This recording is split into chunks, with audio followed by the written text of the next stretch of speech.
How's the seminar, That Adam? was fantastic, Master Rob. As a new white belt, it was good to get some additional expertise, and I think I picked up a little bit, so very much enjoyed it, and it was fantastic. Fantastic.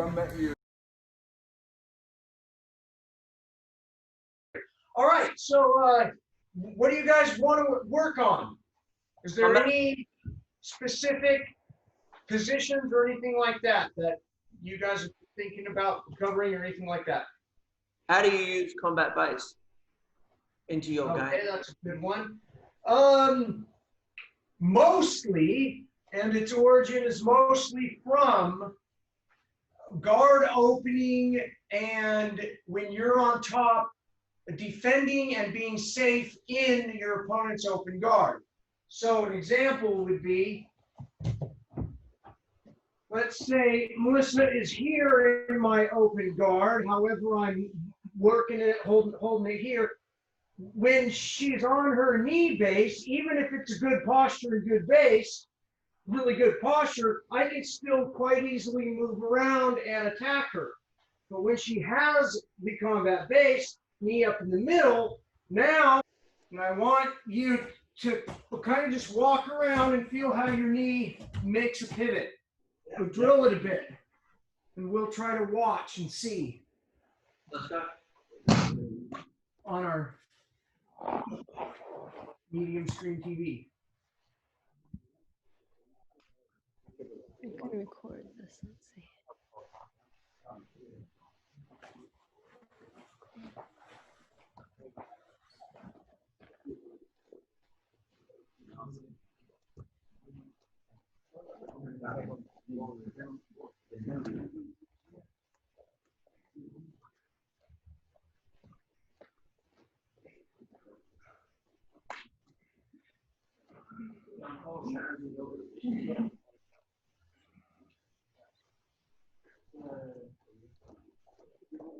Try not to put your hand on the floor during this, because a hand on the floor is attackable, right, Chris? That's correct. But keep your hands off the mat. It's what? Keep your hands off the mat. Keep your hands on the ground, your arms. Attack.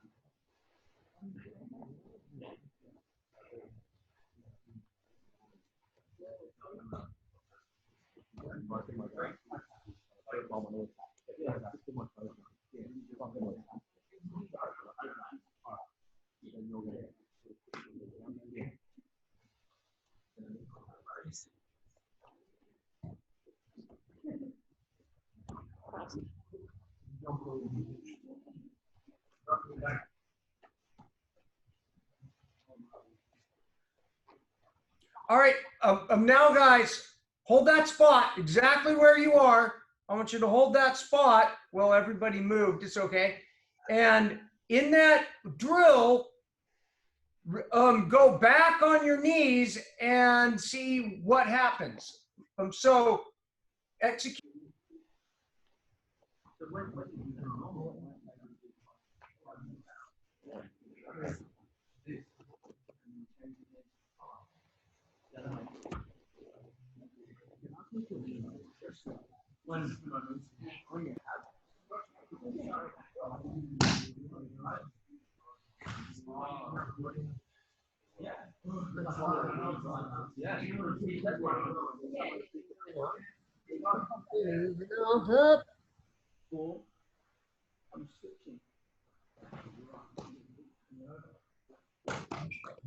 Just got a good one. Tell them. That was good, Cooley. Was that Cooley that did Yep. it? I saw yours, Chris goes, that guy just got a good one. and then I realized it was you. That was a very good, smooth transition.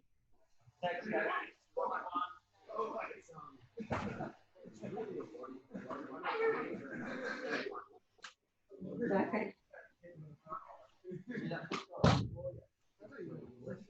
Now, guys, a quick review of this.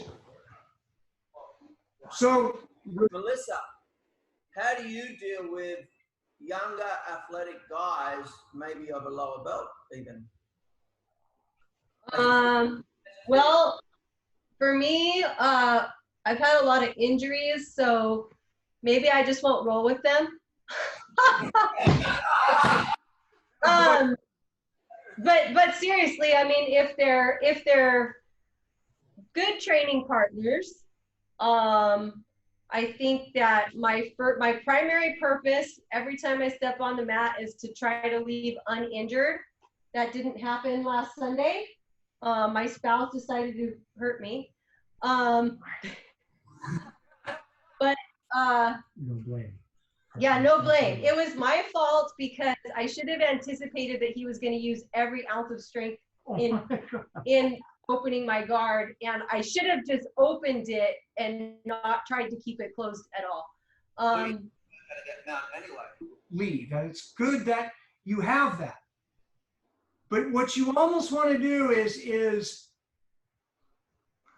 take your brain and make it schizophrenic, split it, and have part of you is this always relaxed and calm no matter where I'm at. Back, they're on my back, they're attacking. And this other aspect of you is always attacking. This part of your brain is relaxed. No matter what happens, win, lose, or draw, I don't care. And the other part is scheming. How do I attack? How do I go under, around, over, or through? Where they're armed? Then when you join these, you can pick up your opponent's patterns.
That's like it scared me. I'm sorry.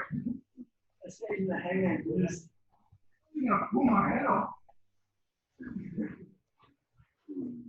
Now I'm on bottom, so I need to recover my guard or get back on top or stand up. That was the other one. Stand up. Oh, there you go. I knew my three, and yeah. Chris always used to say, I don't know if he still says this, is position before submission, right? So we don't want to get put into a bad position. Now, I know plenty of people build their games on that, but the way that he trained me was that I should always be concerned about my position first. And I feel like that's more applicable to the street sport art model of jiu-jitsu as opposed to just the straight sport. Like, I'm going to go into this really bad position because I'm super sick at this certain choke from the bottom. You know, that's how you hurt my knee. I hurt your knee? Yeah, because I had the closed guard. Here's how her knee was injured. I had established a posture. We were battling. I got right in perfect spot and started to put a pressure, technical pressure, onto her closed guard, and she did not want to open up her legs. So her knee, her old knee injury. But for the past 5 months, I've been able to hold my guard closed in that position. There you go. That's what I'm saying. And then one time, it got jacked up. And that's what happens when you start aging in the sport, right? Just like What do you guys think?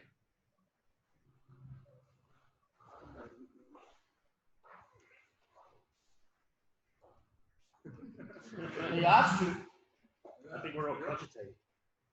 I think they're thinking about why you've had to stay and letting it turn over in their mind about losing and, you know, not feeling good some days. And it goes back to what other, you know, high-ranking black belts like yourself have said, Chris. Some days you're going to be the hammer, some days you're going to be the nail. Some of my best fights that I had in Taekwondo were not fights that I won, but they were fights that it was great. Everything was smooth. It was high level. Sometimes you fight a low-level person, you get knees, you get elbows, you get all stuff that shouldn't happen to you. You grind out that fight, but it wasn't a great fight. You still won. It's just one of those things. You just got to work through that and soldier through it. And you know, today's a Sunday, 10 a.m. It's Saturday night at Chris's place. I'm so pleased that you guys could make it. This is your first live stream seminar for Combat Base, isn't it, Chris? It is. It's my first large screen operation. Yeah, like I was explaining when this thing opened, I truly believe that COVID-19, whether you believe it is real or not, is going to be a global paradigm shifting event. And it will be very interesting to see what that paradigm shift entails. But regardless, whether the virus is a hoax or whether it's real and overhyped, or whether it's real and actually is going to be worse, humankind globally will have changed after this is all over. And let's hope that change is for the best. And I'm absolutely convinced jiu-jitsu will return stronger than ever. We just have to be patient. Just like when you're trapped on bottom, you have to be patient. You have to relax and always be escaping. Even if you're not moving, mentally you're always escaping. There's always a way out. There's no doom and gloom in the art of jiu-jitsu. There's only more problems that need to be solved. And hopefully at the end of all this COVID-19, the jiu-jitsu will grow for the better. So there's no point in being stuck in the doom and gloom. And Frank spent 6 months in an attic stuck. And then the Nazis got her. So we have no complaints. We're stuck on a mat with internet doing the jiu-jitsu. I have no complaints. No. Let's take None.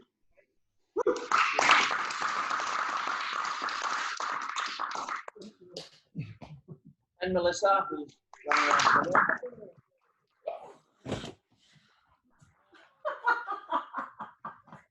and you said that's his magic. Say that, Sharon. That way a little bit. Sharon. Good. James, come in. Good. Come in. You like Thank you. Yeah, thank you. Thank you, Rob. Hob, Really happy to here this time, and or Chris, and to get back to the States as soon as we can. oh, thank you, Hob. Thanks, Hob. I will see you soon.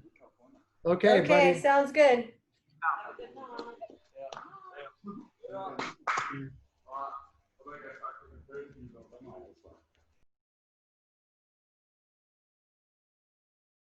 On the spot, how's the seminar? Seminar was amazing. It's great to get a new perspective from a different coach. It's great to meet Master Rob's coach finally.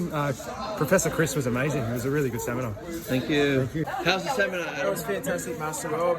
As a new white belt, it was good to get some additional expertise, and I think I picked up a little bit, so very much enjoyed it, and it was fantastic. Fantastic. No, I had an awesome time. Really awesome learning from Professor Chris. Just the combat base, learning stuff from close guard. And it was awesome time. Fantastic. Chris comes over. How was the seminar? Beautiful, awesome. Couldn't ask for more. Can't wait till the next one. How's the seminar just then with Chris Haueter? Great. So much knowledge to take in. Too much knowledge to take in. Yeah. It takes a lot of time to process it. You're a uni student, you can handle it. That's the year 10 kids that have trouble. Yeah. Right?